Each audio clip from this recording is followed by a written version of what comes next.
નમસ્કાર, આપ જોઈ રહ્યા છો નિર્ભય ન્યૂઝ અને હું છું આપની સાથે રિદ્ધિ। છેલ્લા લાંબા સમય દરમિયાન તમને પણ એક સવાલ થતો હશે કે ગુજરાતની અંદર શું ફરી એક વખત વરસાદ આવવાનો છે, ગુજરાતમાં માવઠું પડવાનું છે કે નહીં? કારણ કે આપણે જે રીતે અત્યારે જોઈ રહ્યા છીએ, દક્ષિણ ભારતની અંદર અત્યારે ઈશાનનું ચોમાસું ચાલી રહ્યું છે, એટલે કે ત્યાં વરસાદ વરસી રહ્યો છે। અને એમની સાથે સવાલ એ પણ થતો હશે કે બંગાળની ખાડીની અંદર કોઈ સિસ્ટમ સક્રિય થઈ છે કે નહીં, અને જો આગામી દિવસોની અંદર સિસ્ટમ સક્રિય થશે તો એમની અસર ગુજરાતમાં કેટલી થશે? સૌથી પહેલા તો આપણે એ જોઈ લઈએ કે અત્યારે દક્ષિણ ભારતની શું પરિસ્થિતિ છે, ત્યાં કેવો વરસાદ છે, કયા વિસ્તારોની અંદર અત્યારે વરસાદ પડી રહ્યો છે। જે રીતે આપણે જોઈ રહ્યા છીએ, અરબ સાગરની અંદર અત્યારે એકદમ વરસાદી માહોલ જોવા મળી રહ્યો છે।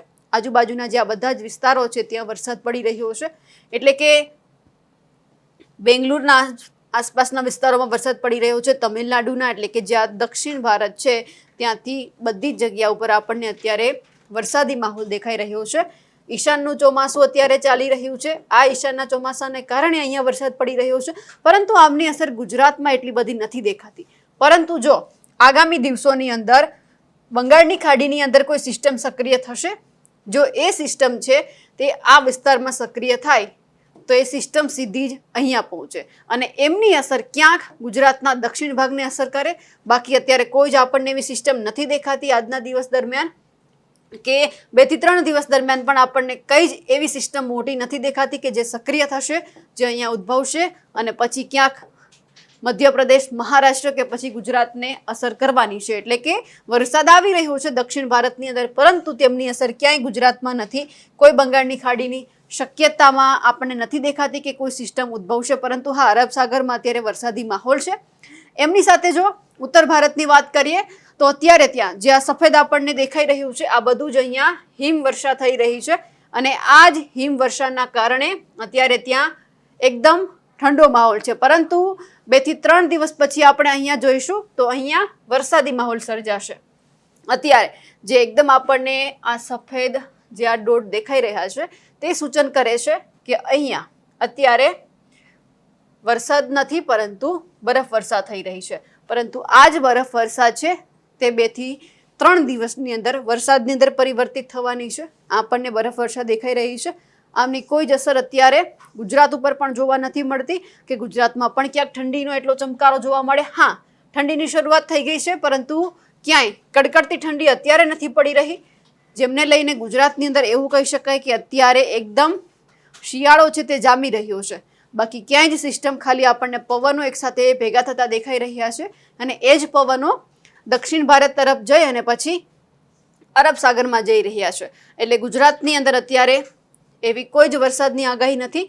હા, આપણને મહારાષ્ટ્રની આજુબાજુના વિસ્તારોમાં વરસાદ દેખાય છે, પરંતુ એમની અસર ક્યાંય દક્ષિણ ગુજરાતની અંદર જોવા નથી મળવાની। અને આ સાથે જ જે અત્યારે દક્ષિણ ભારતની અંદર વરસાદ પડી રહ્યો છે, આ વરસાદ શું સૂચન કરે છે અને કયા કારણોથી વરસાદ પડી રહ્યો છે તે આપણે સાંભળીએ હવામાન નિષ્ણાંત પરેશ ગોસ્વામી પાસેથી। ખાસ કરીને આજના વિડીયોમાં આપણે માહિતી આપવાની છે કે બંગાળની ખાડીની અંદર હવે લો પ્રેશર બની રહ્યું છે, એ લો પ્રેશરને કારણે ગુજરાતને શું અસર પડશે, માવઠું થશે કે હજુ પણ કોઈ વાવાઝોડાના રૂપમાં કોઈ અસર થશે કે નહીં, આ તમામ માહિતી આપવાની છે। સૌપ્રથમ આપણે એ જણાવી દઉં, છેલ્લા 2-4 દિવસથી ઘણા બધા મિત્રો છે એવું માની રહ્યા છે કે બંગાળની ખાડીની અંદર એક લો પ્રેશર બની રહ્યું છે, આ લો પ્રેશરના કારણે ગુજરાતમાં માવઠું થશે। ઘણા બધા મોડેલો છે એ પણ બતાવી રહ્યા છે। એટલે ચોક્કસથી મારે આપને જણાવવાનું છે કે બંગાળની ખાડી છે એ આમે પણ નવેમ્બર, ડિસેમ્બર અને જાન્યુઆરી સુધી તો સક્રિય હોય છે। એવી જ રીતે અરબ સાગરના પણ દક્ષિણ ભાગો છે અત્યારે પણ સક્રિય છે અને હજુ પણ આવનારા 1-2 મહિના સુધી સક્રિય જોવા મળશે, કેમ કે હજુ પણ જે દક્ષિણ ભારતના ભાગો છે, જેમાં આંધ્રપ્રદેશ હોય, કર્ણાટક હોય, કેરળ હોય, તમિલનાડુ હોય, તેલંગાણા છે, આ તમામ વિસ્તારોની અંદર ઉત્તર પૂર્વનું એટલે કે ઈશાનનું ચોમાસું અત્યારે ચાલુ હોય। જેવી રીતે ઉત્તર ભારતમાં અને મધ્ય ભારતમાં નૈઋત્યનું ચોમાસું પૂરું થાય પછી દક્ષિણ ભારતની અંદર ઈશાનનું ચોમાસું ચાલુ થતું હોય છે, એવી જ રીતે અત્યારે દક્ષિણ ભારતની અંદર ઈશાનનું ચોમાસું ચાલુ છે, એટલે બંગાળની ખાડીની અંદર લો પ્રેશર બને એક સ્વાભાવિક વાત છે। અને અમુક મોડેલો જે અત્યારે બંગાળની ખાડીની અંદર લો પ્રેશર બતાવી રહ્યા છે એ પણ સત્ય છે, બંગાળની ખાડીની અંદર લો પ્રેશર બનવાનું છે, પણ એ લો પ્રેશરની અસર છે ગુજરાતમાં કોઈ થવાની નથી, કેમ કે એ લો પ્રેશર છે એ તમિલનાડુ અને કેરળ ઉપર થઈને પસાર થતા હોય છે, એટલે આપણે એમનાથી કોઈ ખતરો હોતો નથી। આ એક લો પ્રેશર જે અત્યારે બતાવી રહ્યું છે મોડેલોના આધારે, એ એક લો પ્રેશરની આવનારા દિવસમાં પણ હજી અનેક લો પ્રેશર છે એ બંગાળની ખાડીની અંદર દક્ષિણ તરફ અરબ સાગરમાં પણ દક્ષિણ તરફ અને શ્રીલંકાની આસપાસ પણ અનેક પ્રકારના લો પ્રેશર અને ડિપ્રેશન સિસ્ટમ બને તેવી શક્યતાઓ છે. જો કે ત્યાં લો પ્રેશર કે ડિપ્રેશન સિસ્ટમ બને એનાથી આપણે અત્યારે હાલ પૂરતો કોઈ ખતરો નથી. હા, ઘણી વખત એવું બનતું હોય છે કે જો થોડુંક ઉત્તર તરફ એ લો પ્રેશર બની જાય અને એ મધ્યપ્રદેશ કે ઓરિસ્સા ઉપર થઈ અને મહારાષ્ટ્ર તરફ થઈને આગળ વધે તો ઘણી વખત ગુજરાતને અસર થતી હોય છે. પણ હમણાં જે બંગાળની ખાડીના ઉત્તર છેડા ઉપર કોઈ શક્યતાઓ દેખાતી નથી, એટલે આપણે કોઈ ગુજરાતને માવઠાનો કે વરસાદનો ખતરો દેખાતો નથી. વાવાઝોડાની તો બિલકુલ ચિંતા કરવાની જરૂર નથી, કેમ કે બંગાળની ખાડીના વાવાઝોડા છે તો હંમેશા ગુજરાતને અસર કરતા હોતા નથી. અને અરબ સાગરની વાત કરવા જઈએ તો અરબ સાગરનું તાપમાન છે એ પણ હવે ધીમે ધીમે ડાઉન જઈ રહ્યું છે, એટલે અરબ સાગરમાં પણ કોઈ વાવાઝોડું બને એવી હમણાં કોઈ શક્યતાઓ નથી. કેમ કે ઘણા બધા મિત્રોને અલગ અલગ ન્યૂઝના માધ્યમથી કે સોશિયલ મીડિયાના માધ્યમથી આવી કોઈ અફવા સાંભળી હશે તો વરસાદને વાવાઝોડાને લઈને ઘણા બધા મિત્રો ચિંતિત હતા. એટલે દરેક મિત્રોનું હું અહીં બતાવવા માંગુ છું, કોઈ પ્રકારની ચિંતા કરતા નહીં. હમણાં આપણે થોડા દિવસની અંદર કોઈ માવઠું પણ નથી, એટલે કે 8-10 દિવસમાં કોઈ માવઠું પણ નથી કે કોઈ લો પ્રેશરની અસર પણ આપણે થવાની નથી. એટલે દરેક મિત્રોએ આ વસ્તુ સમજી લેવાની છે. બંગાળની ખાડીની અંદર કોઈ લો પ્રેશર ઘણી વખત એવું બનતું હોય કે ઘણા બધા મિત્રો છે એ અમુક એપ્લિકેશન વાપરતા હોય ને અમુક એપ્લિકેશનના માધ્યમથી જોતા હોય તો એની અંદર તમને લો પ્રેશર બતાવતું હશે, પણ એ લો પ્રેશર છે અત્યારે ગુજરાત સુધી પહોંચે તેવી કોઈ શક્યતાઓ નથી. કોઈ મિત્રો અહીંયા ડરવાનું કે ગભરાવાનું નથી. હા, હવે જે કંઈ આગળ ઉપર આપણે કોઈ માવઠા થતા હોય, જો કે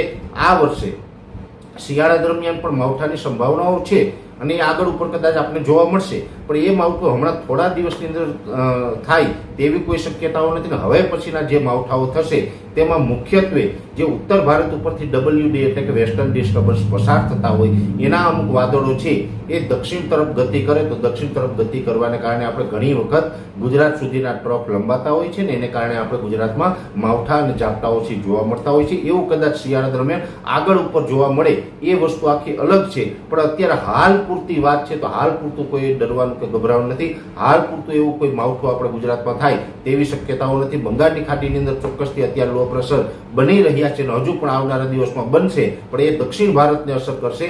ગુજરાત, મહારાષ્ટ્ર કે મધ્યપ્રદેશ કે રાજસ્થાનને એની કોઈ અસર થવાની નથી, જેની દરેક મિત્રોએ નોંધ લેવાની છે. જે રીતે તમને સવાલ હતો કે નવેમ્બર માસમાં શું માવઠું આવવાનું છે, આ માવઠું પડશે તો આ વખતે ખેડૂતોને નુકસાન જવાનું છે કે નહીં, ઠંડી કેવી પડવાની છે, બધું જ આપણે હવામાન નિષ્ણાંત પરેશ ગોસ્વામી પાસેથી પણ જાણ્યું અને એમની સાથે વિંડીના માધ્યમથી પણ આપણે સમજ્યું કે અત્યારે ગુજરાત ઉપર કોઈ જ એવો ખતરો નથી કે જેમના થકી માવઠું આવે. અમારા અહેવાલ વિશે આપનું શું કહેવું છે કમેન્ટ કરીને ચોક્કસથી જણાવજો. સાથે જ અમારી નિર્ભય ન્યૂઝને લાઇક, શેર અને સબસ્ક્રાઇબ કરવાનું ભૂલશો નહીં. નમસ્કાર.